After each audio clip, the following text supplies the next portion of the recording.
So recently, much discussion has been going on among feminists and progressive women and progressives in general about this story, which came out from CNN.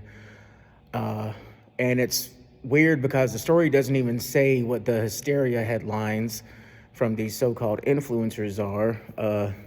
The hysteria headline says that allegedly 62 million men went to this website, which was actually a rape academy.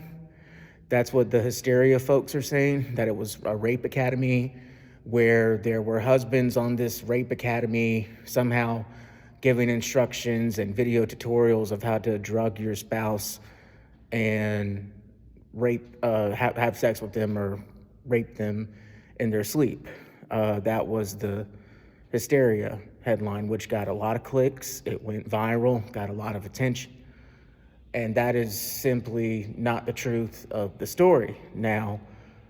And first of all, I have to say, 62 million men, that's what the We Choose the Bear crowd are saying. 62 million men. Okay, I looked at the numbers. There are 67 million married men in this country.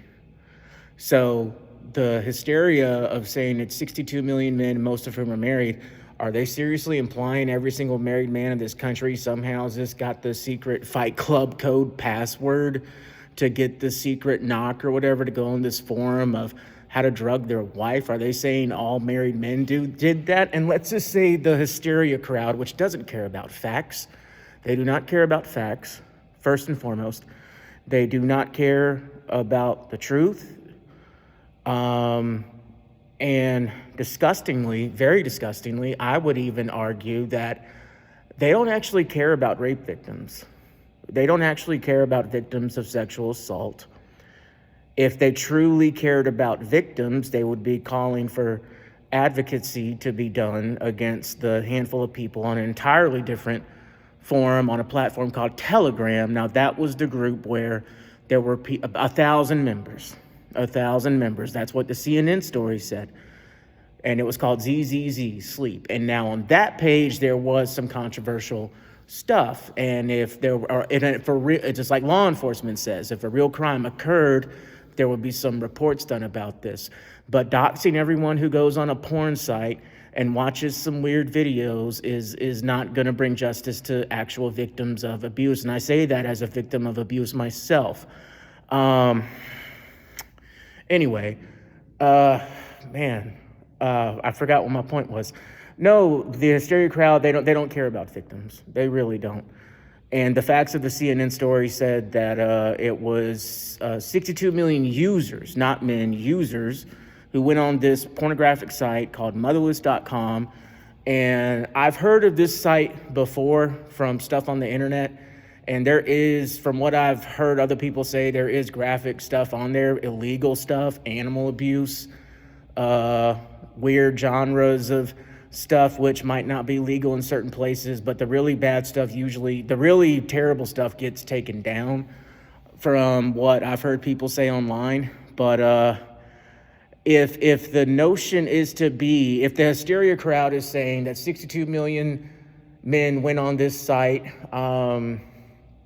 then that means all men are rapists trying to drug women on every street corner. And the CNN report says that's not really what happened, you know? And again, you're seeing these talking points of it's all men, and all men are bad, and all men are terrible. And honestly, this feels like a psyop. This feels like a psyop. They're lying to us. I mean, CNN of all people, do you truly believe that CNN cares about helping women? Do you think CNN cares about the women in Gaza? Do you think CNN truly cares about the women in Iran?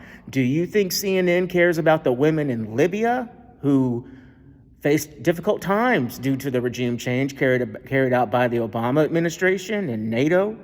Do you seriously think CNN cares about women? And then you have the stories of the Israeli soldiers sexually assaulting, raping, and abusing female prisoners.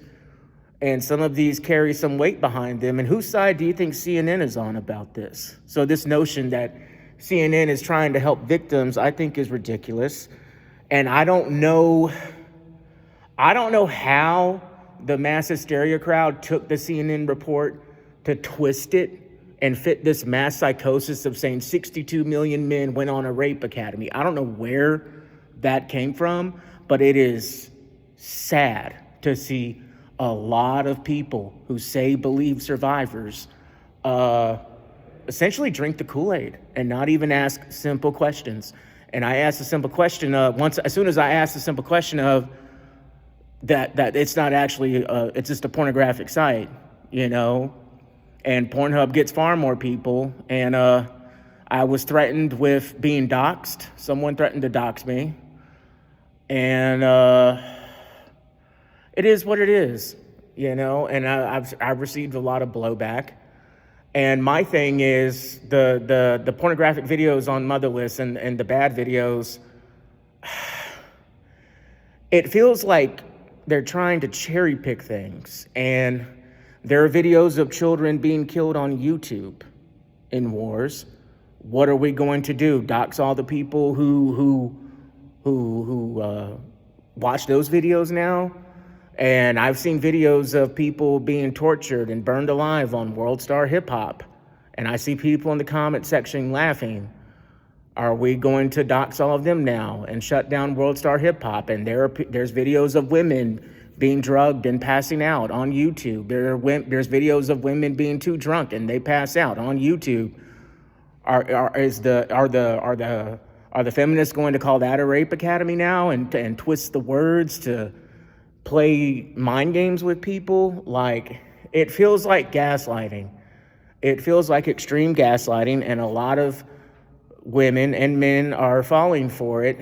And I don't really know what to say about it, but I'm seeing a lot of hypocrisy in feminism, because feminism tries to tell us that people like incels are the worst people of all time and should be just removed from society for their views.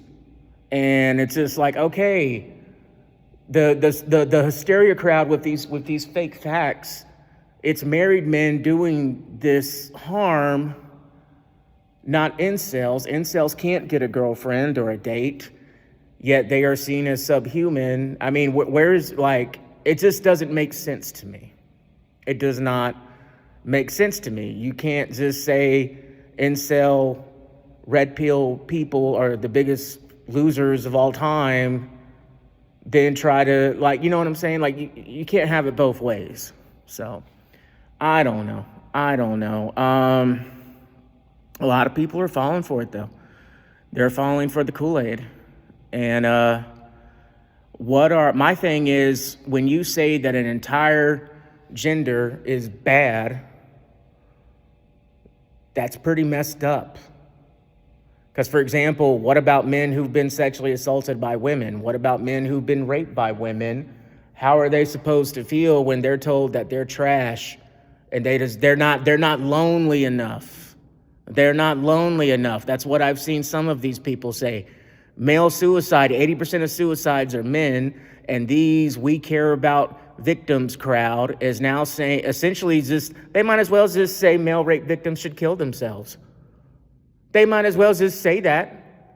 You can't say all men are bad and men deserve to suffer and not realize the consequences of what you're actually saying.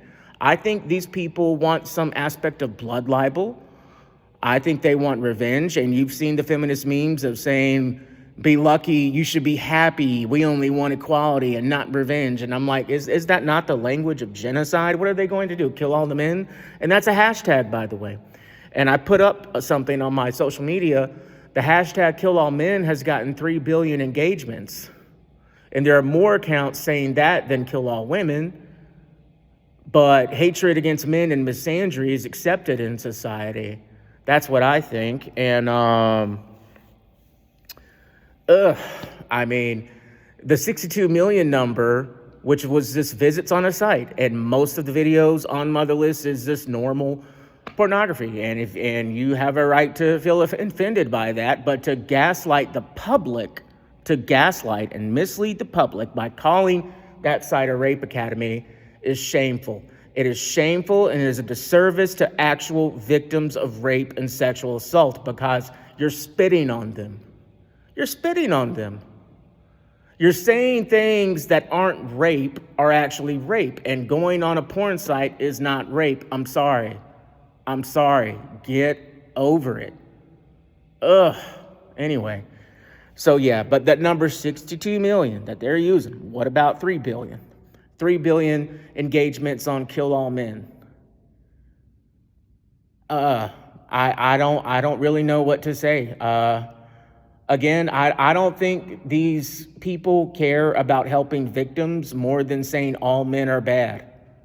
The same people who said George Floyd was such a great person in 2020 when he robbed a woman at gunpoint are now saying, oh, all men are bad now. So what does that mean? Black male lives don't matter to the crowd that said Black Lives Matter? Now, you get the hypocrisy in this. You get the hypocrisy and the moral double standards in this. It's hypocritical. And so anyway, I just wanted to say my piece on it. And again, I don't think these people care about victims. I don't think they do. I truly don't think they do. So, okay. Y'all have a good one.